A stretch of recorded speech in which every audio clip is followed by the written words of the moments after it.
প্রিয় শিক্ষার্থী, বিজয়ের মাস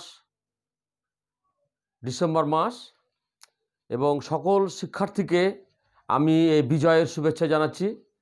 বিজয়ের রক্তিম শুভেচ্ছা সবার প্রতি। তোমরা সব ভালো থাকো। পরিস্থিতি যেহেতু করোনা ভাইরাসের একটা পরিস্থিতি মোকাবিলা করতে হচ্ছে আমাদের, এবং এই পরিস্থিতি মোকাবিলা করতে যে আমাদের অনেক ক্ষতি হচ্ছে, তারপরও যেহেতু আমাদের জীবনের মূল্য অনেক, সেক্ষেত্রে বর্তমান সরকার সব দিক বিবেচনা করে আমাদের এই অনলাইন ক্লাস পদ্ধতি চালু করেছে এবং আমরা অনলাইনে আছি। তো যা হোক, আমি তোমাদের এই বিজয়ের মাসে সকলকে শুভেচ্ছা জানাচ্ছি, শুভেচ্ছা জানাচ্ছি সবাইকে। আমি মোহাম্মদ হাফিজুল ইসলাম, প্রভাষক, মনোবিজ্ঞান বিভাগ, শিবগঞ্জ মহিলা কলেজ, শিবগঞ্জ, চাঁপাইনবাবগঞ্জ।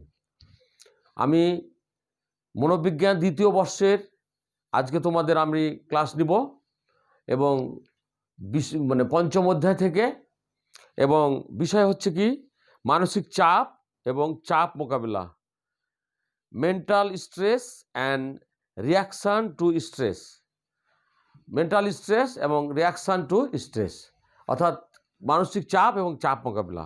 আমি এটা ক্লাস নিয়েছিলাম প্রথম দিন, এবং গতদিন আমরা দেখেছিলাম যে আমরা পড়েছিলাম কি মানসিক চাপ কোন ক্ষেত্রে পড়ে, অর্থাৎ যে ধরনের পরিস্থিতি আমাদের বাধা সৃষ্টি করে, আমাদের চাহিদাগুলোকে বাধা দেয়, এবং তখন আমাদের ভিতরে যে একটা চাপ আসে বা একটা পরিস্থিতি তৈরি হয়, অস্বস্তিকর একটা পরিস্থিতি তৈরি হয়, এবং যার ফলে আমাদের ভিতরে একটা অস্বস্তি দেখা যায়, এবং এটাকেই বলা হচ্ছে কি মানসিক চাপ।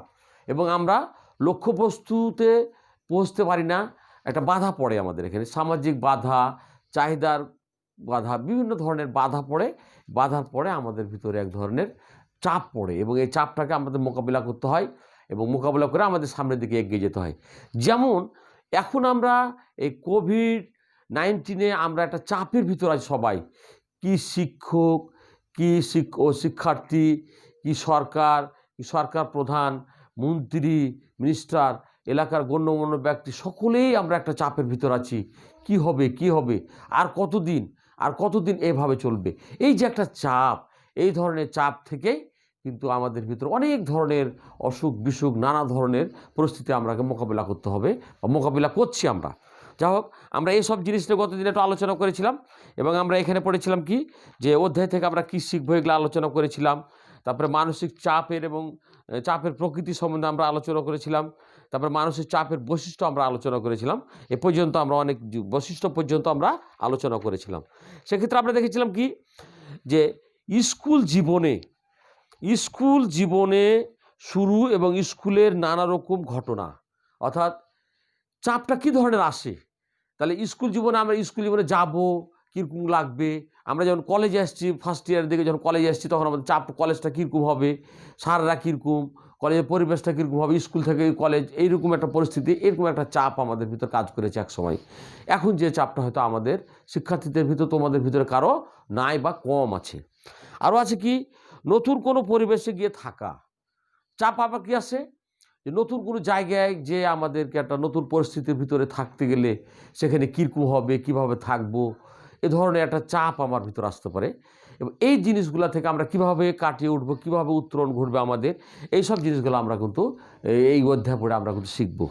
আরটা আমরা হচ্ছে কি চাকরি জীবনটা কীরকম হবে, সহকর্মীদের সাথে কীভাবে ব্যবহার করব, এই ধরনের জিনিসগুলো আমাদের ভিতরে, কী ধরনের চাকরি করব আমি, কী ধরনের চাহিদা আসবে আমার ভিতরে, চাকরির খুব বেশি বড় ধরনের চাকরি চাহিদা করতে গেলে আমার ভিতরে সে ধরনের চাপ তৈরি হবে, এবং এই চাপ থেকে আমরা বিভিন্ন ধরনের নানান অসুখ বিসুখে জড়িয়ে যাব।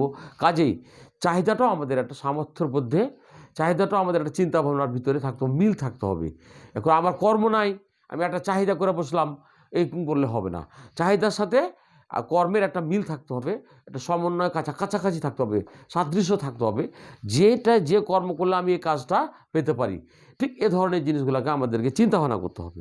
আরটা হচ্ছে কি বিবাহিত জীবন, লেখাপড়ার পরে, বা তোমরা যারা ছাত্রী, আমাদের কলেজে যারা ছাত্রী, তারা দেখা যায় কি যে অনেক মেয়ে কিন্তু হয়তো হঠাৎ করে এখন বিয়েও হয়ে গেছে, অনেক মেয়ের বিয়ে হয়ে গেছে, দেখা যাচ্ছে কি যে নতুন পরিস্থিতি, শ্বশুর বাড়ি যাবা, নতুন জায়গায় যাবা, বিয়ের অনুষ্ঠানে বসবা, এই যে একটা চাপ, এটা কিন্তু একটা বড় ধরনের একটা মানসিক চাপ। এটা একটা বড় ধরনের মানসিক চাপ। কী পরিস্থিতিতে আমি এই জিনিসটাই করবো, কী পরিস্থিতিতে আমি এটা যাব, এই ধরনের জিনিসগুলোকে আমরা ব্যাখ্যা মানে এই চাপ মোকাবিলার ক্ষেত্রে আমরা এগুলো অধ্যয়ন করলে আমরা এই জিনিসগুলো থেকে অতি চত্বর কাটিয়ে উঠতে আমরা পারবো। পিতামাতা হওয়া, অর্থাৎ পিতামাতা হওয়া বা পিতামাতার ভালো সম্পর্কের সাথে আমাদের একটা ভালো সম্পর্কের ব্যাপারে মিল আছে। বাবা মা যদি সম্পর্কিত ভালো সম্পর্ক না হয়, তাহলে আমাদের সন্তানদের ভিতরে আমাদের এই ধরনের চাপ তৈরি হতে পারে, মানসিক একটা চাপ তৈরি হতে পারে, এবং এখান থেকে আমাদের নানা ধরনের হীনমন্যতা বোধ বা দুর্বলতা বা আগ্রেসিভ আচরণ, এ ধরনের জিনিসগুলো আমাদের ভিতরে তৈরি হতে পারে। জীবনসঙ্গীকে হারানো বা জীবনসঙ্গীর মৃত্যু, চাকরি থেকে অবসর নেওয়া, এ ধরনের নানান ধরনের, চাকরি থেকে অবসর নিলে অনেক হতাশা থাকতে না, যে কীভাবে সংসার চলবে, কীভাবে আমি পরিবারকে চালাবো, যারা ধরো যে লেট ম্যারেজ, তাদের বাচ্চা কাচ্চা কীভাবে মানুষ হবে, বিভিন্ন ধরনের হতাশাগুলো আসা এক জায়গায় জমা হবে এবং তখন তার ভিতরে একটা চাপ তৈরি করবে এবং এই চাপ থেকে তখন নানা ধরনের সমস্যায় ভুগবে যে মানে অবসরপ্রাপ্ত চাকরিজীবী যে থাকবে। কাজে এই ক্ষেত্রে, এসব ক্ষেত্রে আমাদেরকে দেখতে হবে কি যে এই জিনিসগুলাই কিন্তু আমরা মানসিক চাপ এবং চাপ মোকাবিলার ক্ষেত্রে আমরা এগুলো আলোচনা করে এসেছি এবং এইসব জিনিসগুলো আমরা পড়ব। তো শিক্ষার্থী, তোমরা খেয়াল করো, আমি আজকে তোমাদের যে অধ্যায়টা পড়াবো আর কি, যে চ্যাপ্টারটা মানে যে পাঠটা পড়াবো, সে পাঠটা হচ্ছে কি মানসিক চাপমূলক পরিস্থিতি। মানসিক চাপমূলক পরিস্থিতি। মানসিক চাপমূলক পরিস্থিতি। মানসিক চাপমূলক পরিস্থিতি, এই জিনিসটা আমরা পড়াবো। তো মানসিক চাপমূলক পরিস্থিতিটা কি আমরা এখানে দেখি একটু, যে বলছে কি যে মানুষের জীবনে চাপমূলক পরিস্থিতির বিভিন্ন রকম হতে পারে। মানুষের জীবনে চাপমূলক পরিস্থিতি বিভিন্ন রকম হতে পারে। তার ভিতরে বলছে কি বিভিন্ন বয়সে নানা ধরনের চাপমূলক পরিস্থিতি তৈরি হতে পারে। নিচে এইসব জিনিসগুলো আমরা আলোচনা করতে পারি। তাহলে মানুষের জীবনে চাপমূলক পরিস্থিতি বিভিন্ন সময় বিভিন্নভাবে আমাদের ভিতরে আসতে পারে। আমরা যারা স্টুডেন্ট, তারা দেখা যায় পড়ার চাপ, পরীক্ষার চাপ, ক্লাস করার চাপ, বাড়িতে হয়তো বাসায় আমরা একটু কাজ করব তার একটা চাপ, তাড়াতাড়ি করে রেডি হতে হবে চাপ, এই যে বিভিন্ন ধরনের প্রাইভেট পড়ার পর যারা হয়তো প্রাইভেট পড়ো, তারা প্রাইভেট পড়ে আসে আবার ক্লাসের চাপ, এই যে পড়ার একটা চাপ। এখন যেমন একটু পড়ার চাপ কম, যখন পরীক্ষার সময় আসে তখন চাপটা কিন্তু বেড়ে যায়। তাহলে এইরকম একটা পরিস্থিতি আমাদের চাপটা বাড়তে পারে। আবার আমাদের বিভিন্ন চাহিদাগুলোর ক্ষেত্রে, প্রেষণা বা চাহিদাগুলোর ক্ষেত্রে বা প্রয়োজনের ক্ষেত্রে আমাদের ভিতরে একটা চাপ তৈরি হতে পারে। আমাদের ছাত্র জীবনে কী কী চাহিদা থাকতে পারে আমাদের, বর্তমান যুগে অ্যান্ড্রয়েড যুগ বা ডিজিটাল যুগ, সেক্ষেত্রে দেখা যাবে কি যে একটা ল্যাপটপের দরকার, একটা মোবাইলের দরকার, উন্নত মানের চাহিদা।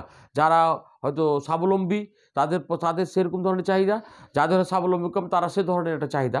কাজে যুগের সাথে, সময়ের সাথে পরিবর্তিত চাহিদাগুলো আমাদের ভিতরে একটা চাপ তৈরি করে, যেটা ছাত্রদের ভিতরে এ ধরনের চাহিদাগুলাই বেশি প্রকাশ পায়। একসাথে দেখা যাবে যে ক্লাসের 3-4টা ক্লাসের পরীক্ষা আছে, হয়তো ক্লাস পরীক্ষাগুলো আছে, টিউটোরিয়াল পরীক্ষা আছে, এক্ষেত্রে দেখা যাবে কি একটা চাপ তৈরি হবে। তারপরে এখন যে পরিস্থিতি, এই যে একটা নতুন পরিস্থিতি করোনা ভাইরাসকালীন, যে আমরা ক্লাসটা অনলাইনে করছি, এখানে মোবাইল দেখার একটা চাপ আছে, কানে ইয়ারফোন দিয়ে আমাদের ক্লাসটা শোনার একটা চাপ আছে। এ ধরনের চাপগুলোর ক্ষেত্রে দেখা যাবে কি আমাদের ভিতরে একটা চাপ তৈরি হচ্ছে, মানসিক চাপ তৈরি হচ্ছে, মানসিক চাপ থেকে শারীরিক চাপের দিকে যাচ্ছে। কাজে আমাদের এই চাপগুলোকে মোকাবিলা করতে হবে ঠিক এইভাবেই, যে আমরা এই চাপগুলোকে মোকাবিলা করব। কাজে এই জিনিসগুলো আমাদেরকে খেয়াল রাখতে হবে যে আমরা এই চাপগুলোকে মোকাবিলা করব। কাজে এই ধরনের অনেক পরিস্থিতি আছে যেগুলো আমরা চাপ করছি। তাহলে এই ধরনের জিনিসগুলো আমি কয়েকটা আলোচনা করি। যেমন হচ্ছে কি শৈশবকালে স্নেহ ভালোবাসার বঞ্চনা, তারপর বলছে কি শৈশবকালীন মানসিক আঘাত, পিতামাতা উচ্চ প্রত্যাশা, তারপরে বলছে কি পারিবারিক সমস্যা এবং স্বামী স্ত্রী দ্বন্দ্ব, কলহ, বিচ্ছেদ ইত্যাদি। এই সব জিনিসগুলো আমাদের ভিতরে একটা পরিস্থিতি তৈরি করে, যে চাপের পরিস্থিতি, যে এসব ক্ষেত্রে আমাদের প্রচণ্ড চাপ কাজ করে আমাদের ভিতরে। এসব পরিস্থিতি আমরা বিভিন্ন চাপের মধ্যে পড়ি। যেমন বলছে কি যে শিশু জন্মের পরপরই তার মৌলিক চাহিদা পূরণের জন্য অন্যদের উপর, বিশেষ করে মায়ের উপর নির্ভরশীল থাকে। তাহলে জন্মের পরপরই আমরা হাঁটতে পারি না, চলতে পারি না, বলতে পারি না, খেতে পারি না, কাজে আমাদের একটা তো নির্ভরশীল হতে হবে। আমরা ছোটো ভাই বোনের ওপর নির্ভরশীল হতে পারি, বাড়িতে আরও যারা আত্মীয় স্বজন তাদের ওপর নির্ভরশীল হতে পারি। সর্বোপরি সব থেকে বেশি যার ওপর নির্ভর করি আমরা, সেটা হচ্ছে মা পিতা মাতার প্রতি, এবং তারপরে পরে আমরা মায়ের প্রতি নির্ভরশীল পড়ি। তাহলে এখানে বলছে কি, এসবের শিশুর চাহিদাসমূহ মা যথাযথভাবে পূরণ করতে সফল হলে মায়ের প্রতি তার ইতিবাচক মনোভাব গড়ে ওঠে। তাহলে বাচ্চার যে চাহিদাগুলো থাকে, খাওয়া দাওয়া, এখন আমি একটু খেলনা নিব, একটু এটা নিব, ওই নিব, এই ধরনের বিভিন্ন ধরনের চাহিদা থাকে, যে চাহিদাগুলো মা বাবার কাছ থেকে সে ইতিবাচক মনোভাবে গড়ে ওঠে। যদি পূর্ণতা পায় তাহলে ইতিবাচক মনোভাব গড়ে ওঠে। এই ইতিবাচক মনোভাব উভয়ের মধ্যে সহানুভূতি এবং আত্মতৃপ্তি জন্ম দেয়। তাহলে কি হচ্ছে, এই যে ইতিবাচক, যে আমরা মায়ের কাছে চাইলেই পাচ্ছি, বা আমার যে চাপমূলক, যে চাপের যেসব চাপগুলা, সেই চাপগুলো দেখা যাচ্ছে কি যে মায়ের কাছে আমি অনায়াসে পেয়ে যাচ্ছি। তাতে কী হচ্ছে, মা এবং শিশুর ভিতরে আমাদের ভিতরে একটা সুন্দর সম্পর্ক গড়ে উঠছে, যেটাকে সহানুভূতি বা আত্মতৃপ্তি জন্ম দেয়। এখান থেকে কী হচ্ছে, শিশুর ভিতরে একটা সহানুভূতিশীল দাগ কাটবে, আর হচ্ছে কি তাকে আত্মতৃপ্তি দিবে, সে ভালো থাকবে, তৃপ্তবোধ করবে, এই ধরনের কাজ কিন্তু তৈরি হয়।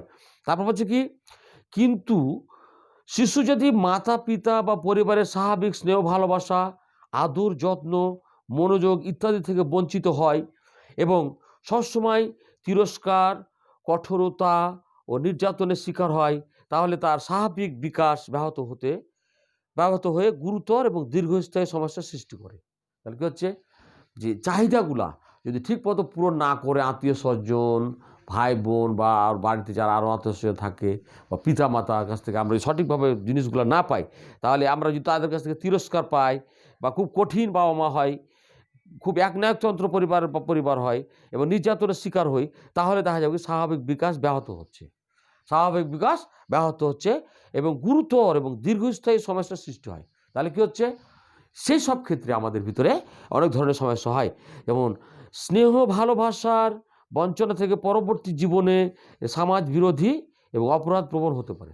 তাহলে কি হচ্ছে, যদি ইতিবাচক না হয়, যদি নেতিবাচক হয়, ঘৃণা পায়, বঞ্চনা পায় বা একনায়কতন্ত্র ভাবটা পায়, তাহলে তার ভিতরে দেখা যাবে কি যে পরবর্তী জীবনে, শিশুকাল এখন আছে, পরবর্তী বড় হবে যখন, তখন দেখা যাবে তার ভিতরে সমাজ বিরোধী অপরাধ প্রবণতা দেখা দিতে পারে।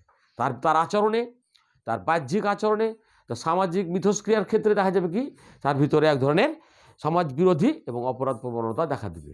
সমাজ বিরোধী অনেক কার্যকলাপ আছে, অনেকগুলো আছে, সেসব জিনিসগুলো তার ভিতরে দেখা দিবে।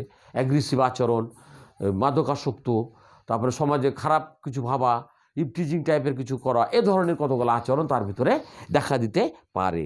2 নম্বর হচ্ছে কি, শৈশবকালীন মানসিক আঘাত।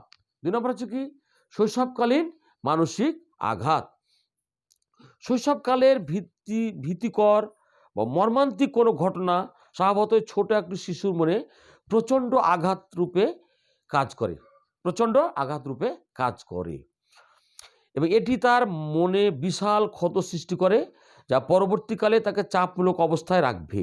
তাহলে কী হচ্ছে, শৈশবকালে যদি কোনো ভীতিকর কোনো আঘাতজনিত কারণে তার ভিতরে একটা থেকে যায়, তাহলে এই জিনিসটা দেখা যাবে কি তার ভিতরে একটা অন্য ধরনের অস্বস্তিকর সৃষ্টি করবে, অবস্থা সৃষ্টি করবে এবং এরা প্রাপ্ত বয়সে দুর্বল চিত্ত ব্যক্তিত্ব অধিকারী হয়ে ওঠে এবং এ ধরনের ভয় থেকে তার ভিতরে দুর্বল চিত্তের একটা ব্যক্তিত্বের ক্ষেত্রে একটা দুর্বল চিত্তের অধিকারী হবে সে, অর্থাৎ তার চিন্তাভাবনা, চাল চলন একটা দুর্বলতা ভাব থাকবে, চিন্তাভাবনা, চাল চলন এবং তার ভিতরে একটা দুর্বলতা ভাব থাকবে।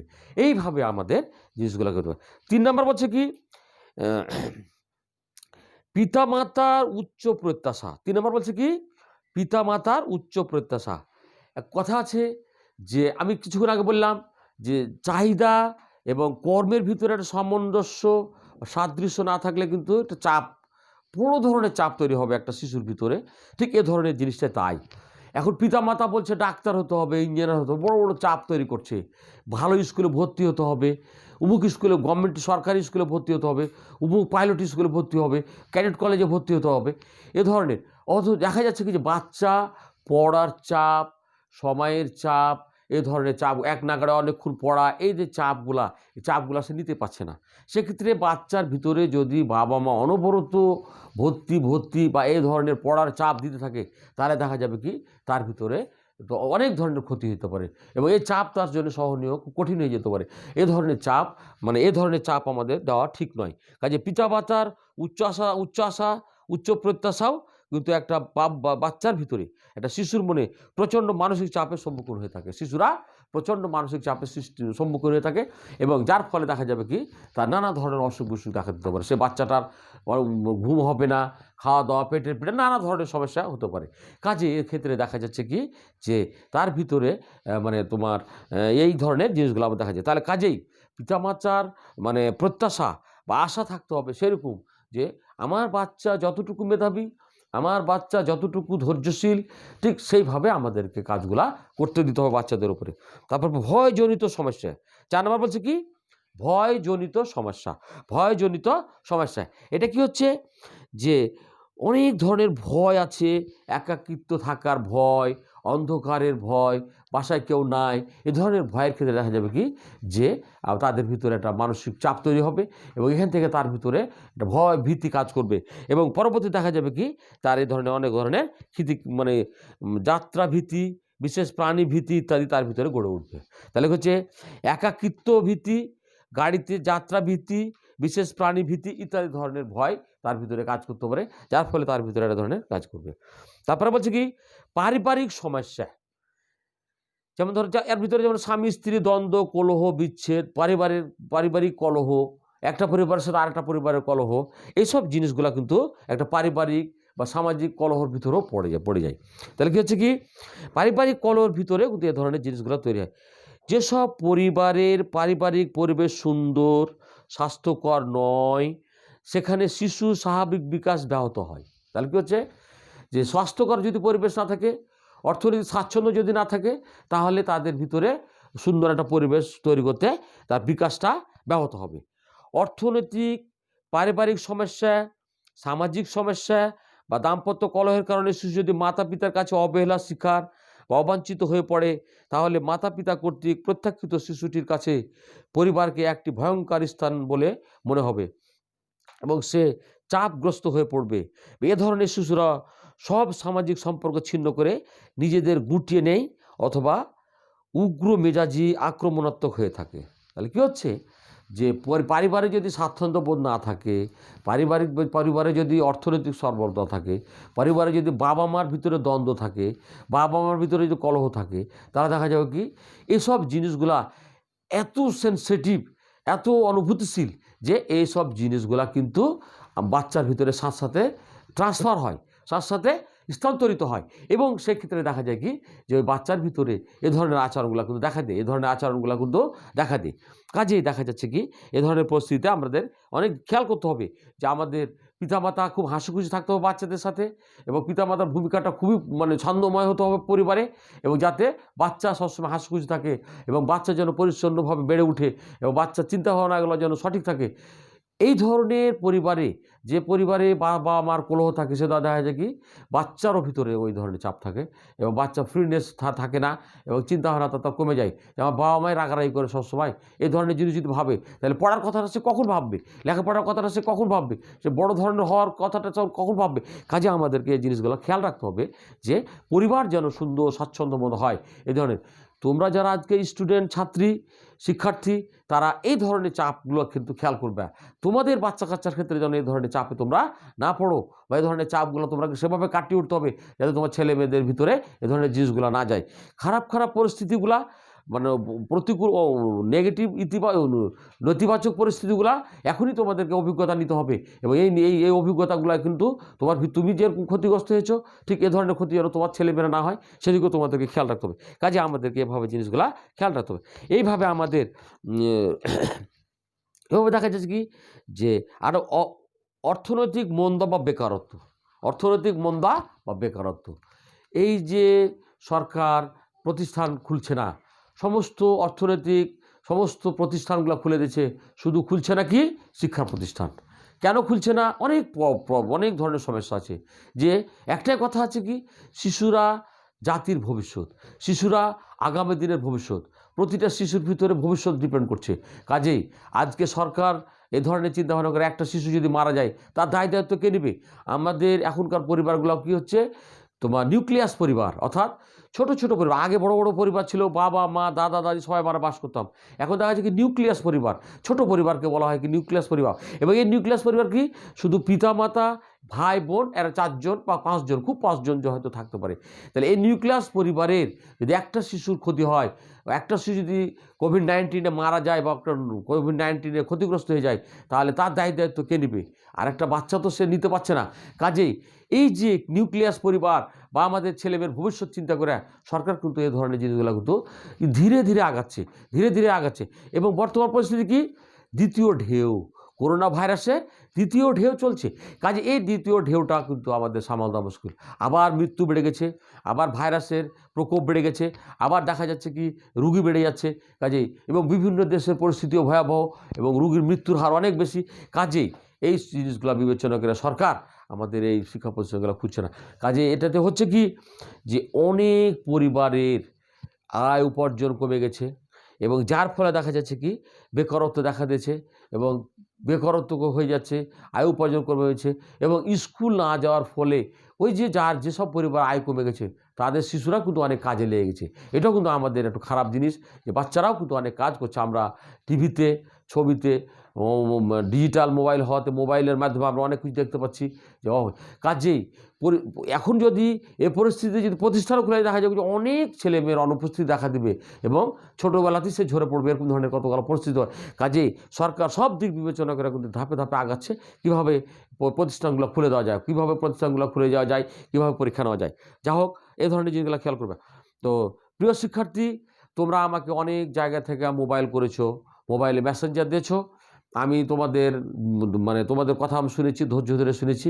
তোমরা খুব ক্লাসটাকে খুব এনজয় করেছো, তোমাদের কাছে খুবই ভালো লেগেছে এবং তোমরা আমাকে অনেক কিছু জানতে চেয়েছো। আমি আস্তে আস্তে তোমাদের সব কিছু জানাবো ইনশাল্লাহ। এবং তোমরা ভালো মতো আমার ক্লাসটা ফলো করো, তো ভালো লাগবে। তোমার ফলো করো, তোমার ভালো লাগবে। কাজে এই ধরনের জিনিসগুলো আমাদের খেয়াল করতে হবে। তারপরে হচ্ছে কি এই সব জিনিসগুলো হচ্ছে কি মানসিক চাপমূলক পরিস্থিতি। এসব পরিস্থিতি আমাদের এবার আরও আছে কি আবেগীয় সমস্যা। তারপর হচ্ছে কি শারীরিক ত্রুটি বা অক্ষমতা, অর্থাৎ অক্ষমতা থাকলেও কিন্তু আমাদের ভিতরে এ ধরনের জিনিস দেখা যাবে। যে আবেগীয় সমস্যা কি, যে বন্ধুদের সাথে ঝগড়া করে থাকা, এটা একটা আমাদের ভিতরে চাপ তৈরি করতে পারে। তারপরে কেউ হয়তো প্রেমে ব্যর্থ হয়ে গেল, সেই ক্ষেত্রে তার ভিতরে একটা মানসিক চাপ বা পরিস্থিতি তৈরি হতে পারে। এই সব জিনিসগুলো কিন্তু আমাদেরকে আবেগীয় অবস্থার ভিতরে তৈরি করে। শারীরিক ত্রুটিও আমাদের ভিতরে অনেক সময় আমরা যেমন মেন্টাল ডিসঅর্ডার, মানসিক প্রতিবন্ধী বলি কেন, তারা দেখা যায় কি যে কেউ কিন্তু দেখা যায় অনেক বাচ্চা আছে যাদের অঙ্গহানি এবং সে ভালো মেধাবী, দেখা যায় কি সে আস্তে আস্তে তার ওই অঙ্গের জন্যে সে হতাশায় থেকে সে দেখা যায় কি তার ভিতরে একটা মানসিক চাপ তৈরি হয়ে গেছে এবং সে দেখা যাচ্ছে পড়াশোনাতে খারাপ হয়েছে। কাজেই বিভিন্ন অঙ্গহানি, অসুস্থতার কারণে অনেক ধরনের ত্রুটি থাকে আমাদের, সেসব ত্রুটির কারণে আমাদের ভিতরে এক ধরনের পরিস্থিতি তৈরি হয়, তাহলে কি হচ্ছে, মানসিক চাপের শারীরিক লক্ষণগুলো কি কি? তাহলে আমরা পরিস্থিতিও দেখলাম। এখন আমরা শারীরিক একটা পরিস্থিতি আলোচনা করি। উচ্চ রক্তচাপ, হৃদরোগ, মাথা ব্যথা, বুকে ব্যথা, ঘুমের সমস্যা, পাকস্থলীর আলসার, শ্বাস প্রশ্বাসের গতিবৃদ্ধি, ত্বকের সমস্যা, হজমের সমস্যা প্রভৃতি মানসিক চাপের শারীরিক লক্ষণ। তাহলে আমরা যদি অনবরত মানসিক চাপে থাকি তাহলে আমাদের ভিতরে এ ধরনের জিনিসগুলো দেখা যায়, কিন্তু দেখা দেয়। আমরা এই ধরনের অসুস্থতায় ভুগতে পারি। এ ধরনের অসুখ কিন্তু ওই মানসিক চাপ থেকে তৈরি হয়, এটা আমাদের স্মরণ রাখতে হবে, যাতে আমরা আস্তে আস্তে বড় হব, আস্তে আস্তে অনেক পরিস্থিতির সম্মুখীন হব, সংসার জীবনে যাব, তখন দেখা যাবে যে কাজে আমাদের যদি আগে থেকে ধারণা থাকে, পূর্বে থেকে আমরা যদি জিনিসগুলো সম্বন্ধে একটা ধারণা পাই, তাহলে আমরা এইসব জিনিসগুলো থেকে চাপমূলক ক্ষেত্রে আমাদের কীভাবে চাপটা মোকাবিলা করব, আস্তে আস্তে আমরা সেদিকে আগে যাবো। না হলে আমরা কিন্তু এ ধরনের অসুখ আমরা ভুগবো, শ্বাস প্রশ্বাসের গতি বৃদ্ধি পাবে, ত্বকের সমস্যা, হজমের সমস্যা ইত্যাদি মানসিক চাপ থেকে আমরা রক্ষা পেতে পারি আমরা। তারপর হচ্ছে কি যে চাপের উৎস। তারপর আমি পড়াবো কি স্টুডেন্ট, তোমরা খেয়াল করো, চাপের উৎস।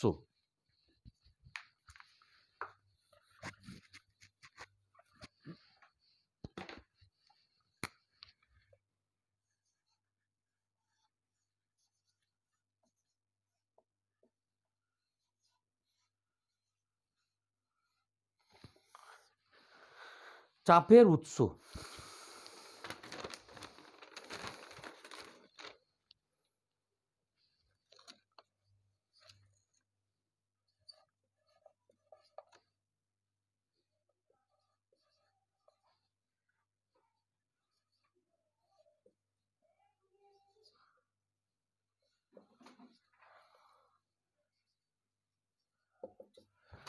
চাপের উৎস, চাপের উৎস।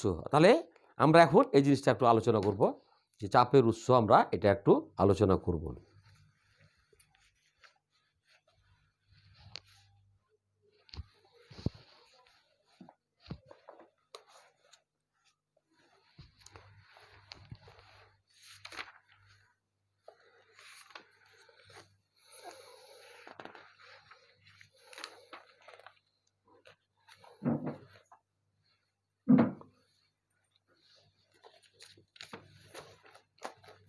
কি হচ্ছে চাপের উৎস? কি হচ্ছে যে সোর্স অফ স্ট্রেস, চাপমূলক পরিস্থিতি বা চাপের উৎস। আমরা এ ধরনের জিনিসগুলো আমরা খেয়াল করি।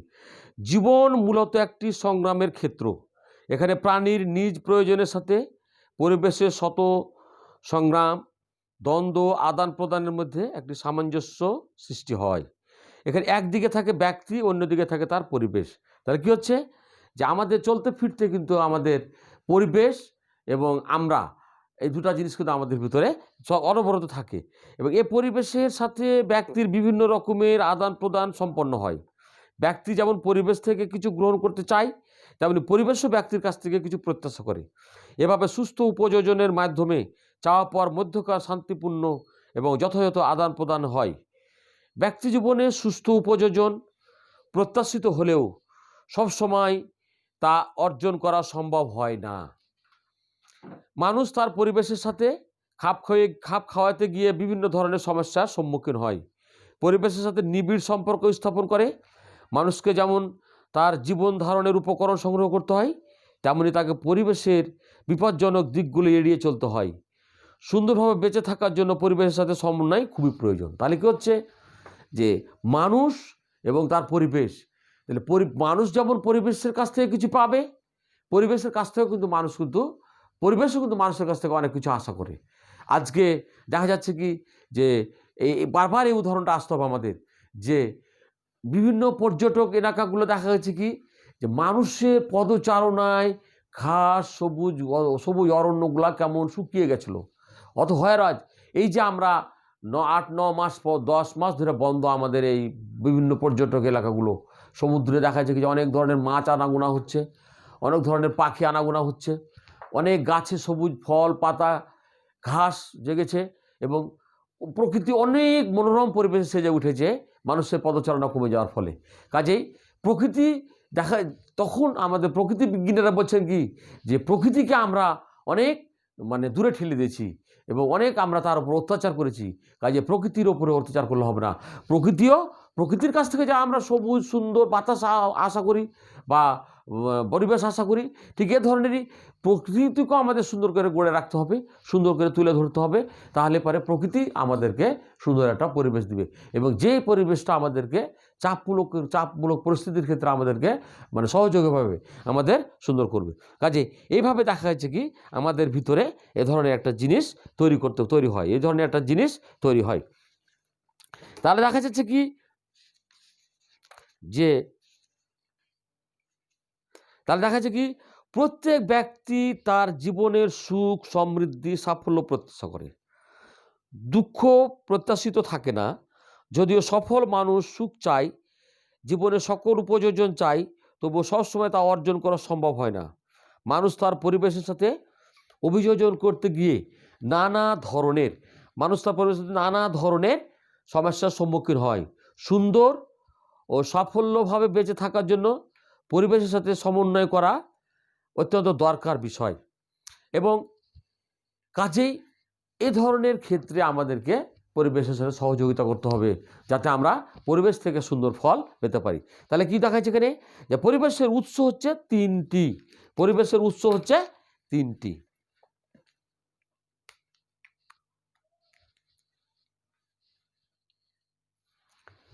পরিবেশের উৎস হচ্ছে তিনটি।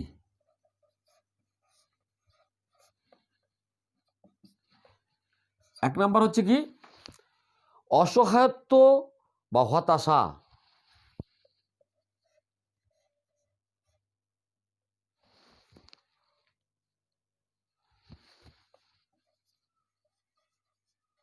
অসহায়ত্ব বা হতাশা। 2 নম্বর হচ্ছে কি 2 নম্বর হচ্ছে কর্মভার।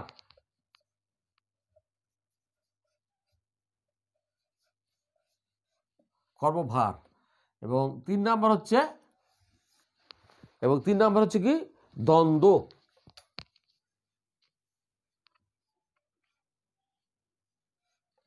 3 নম্বর হচ্ছে দ্বন্দ্ব। তাহলে হতাশার উৎসগুলো হচ্ছে কি কি দেখলাম আমরা, যে অসহায়ত্ব বা হতাশা, 2 নম্বর হচ্ছে কর্মভার, 3 নম্বর হচ্ছে দ্বন্দ্ব। 3 নম্বর হচ্ছে দ্বন্দ্ব। এ ধরনের জিনিসগুলো আমাদের ভিতরে কাজ করে অসহায়ত্ব দ্বন্দ্বের ক্ষেত্রে। অসহায়ত্বের দ্বন্দ্বের ক্ষেত্রে আমাদের ভিতরে জিনিসগুলো কিন্তু কাজ করে। কাজেই এ ধরনের ভাগে ভাগ করা হয়। হতাশার ক্ষেত্রে বলা হচ্ছে কি যে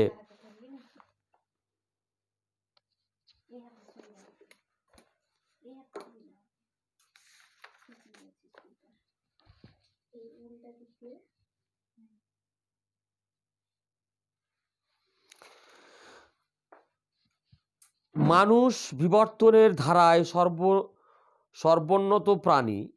মানুষ হচ্ছে বিবর্তনের ধারায় সর্বোন্নত প্রাণী। মানুষ সবচেয়ে উৎকৃষ্ট প্রাণী। মানুষ সামাজিক জীব হয়, তার বহু সংখ্যক শক্তিশালী সামাজিক প্রেষণা রয়েছে।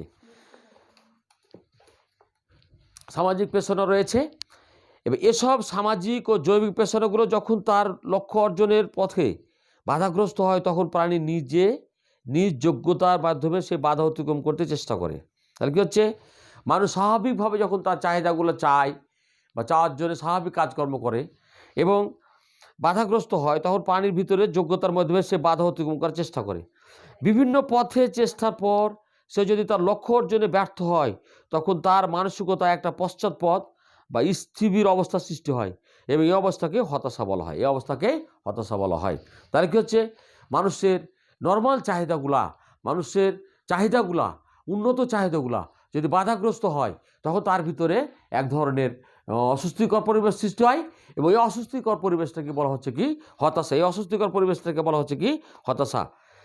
ডেলির মতে বলছে কি, হতাশা প্রাণীর এমন একটি অবস্থা যা বিশেষ পরিবেশে বাধাগ্রস্ত প্রেষণার মাধ্যমে সমস্যার সমাধানে আচরণকে বেপরোয়া করে তোলে। তাহলে কি হচ্ছে, যে হতাশা প্রাণীর এমন একটি অবস্থা যা বিশেষ পরিবেশে বাধাগ্রস্ত প্রেষণার মাধ্যমে সমস্যার সমাধানে আচরণে বেপরোয়া করে তোলে। এভাবে কোলম্যানের মতে বলছে কি, হতাশা যখন জন্ম নেই, যখন কাঙ্ক্ষিত লক্ষ্য অর্জনে আমাদের তাড়না বাধাগ্রস্ত হয় অথবা সন্তোষজনক লক্ষ্য পাওয়া যায় না, তখনই আমাদের ভিতরে হতাশা তৈরি হয়। তাহলে কি হচ্ছে কি, যে প্রেষণার, সহজভাবে যদি বলতে যাই, যে প্রেষণার সঠিক চাহিদা বা প্রেষণার পরিতৃপ্তি না ঘটলে আমাদের ভিতরে বাধাগ্রস্ত হয় এবং আমাদের ভিতরে এক ধরনের অস্বস্তিকর পরিস্থিতি তৈরি হয় এবং যেটাকে বলবো আমরা হতাশা। তাহলে কি হচ্ছে, যে স্টুডেন্ট খেয়াল করো, তাহলে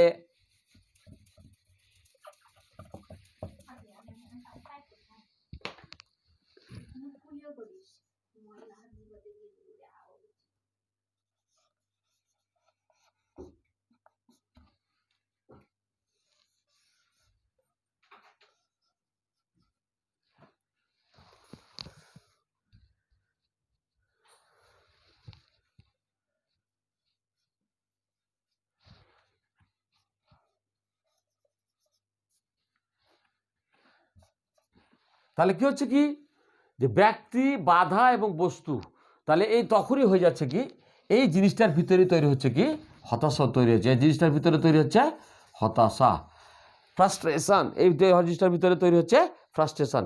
এভাবে আমাদের ভিতরে হতাশা তৈরি হতে পারে। এভাবে আমাদের ভিতরে হতাশা তৈরি হতে পারে। তাহলে কি হচ্ছে, এভাবে আমাদের ভিতরে একটা হতাশা তৈরি হচ্ছে। তাহলে দেখা যাচ্ছে কি, যে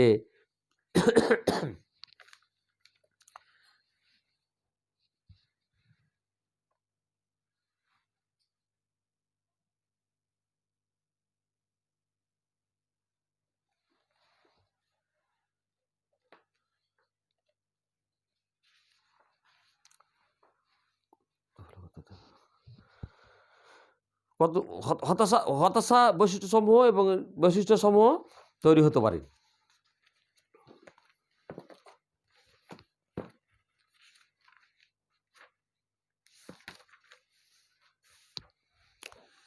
হতাশার কতগুলো উৎস আছে, যেমন হচ্ছে কি যে পরিবেশগত উৎস, ব্যক্তিগত উৎস এবং দ্বন্দ্বমূলক। পরিবেশগত উৎস পরিবেশগত উৎস পরিবেশগত উৎস হচ্ছে শিক্ষার্থী, আজকে আমাদের অনেক পড়া হয়ে গেল, অনেক পড়া হলো, আর পরবর্তী ক্লাসে আবার হয়তো আমি আবার শুরু করব, আবার একটু ভালো করে ক্লাসটা নেওয়ার চেষ্টা করব, বা আজকে শেষ করতে পারলাম না। কাজেই তোমরা পরবর্তী ক্লাসের দিকে খেয়াল করবা এবং তোমরা আমাকে মেসেঞ্জারে কথা বলবে, আমার সাথে ফোনে কথা বলতে পারো, এবং পরবর্তীতে যাতে তোমাদের ভালো ক্লাস নিতে পারি এবং তোমরা যাতে আরও ভালো করে পড়াশোনা করো তার আমরা অব্যাহত রাখবো। আমরা এখানে বিজয়ের মাসে তোমরা ভালো থাকো এবং সুস্থ থাকো। অনেক ধন্যবাদ, অনেক অনেক ধন্যবাদ তোমরা সকলকে। খোদা হাফেজ।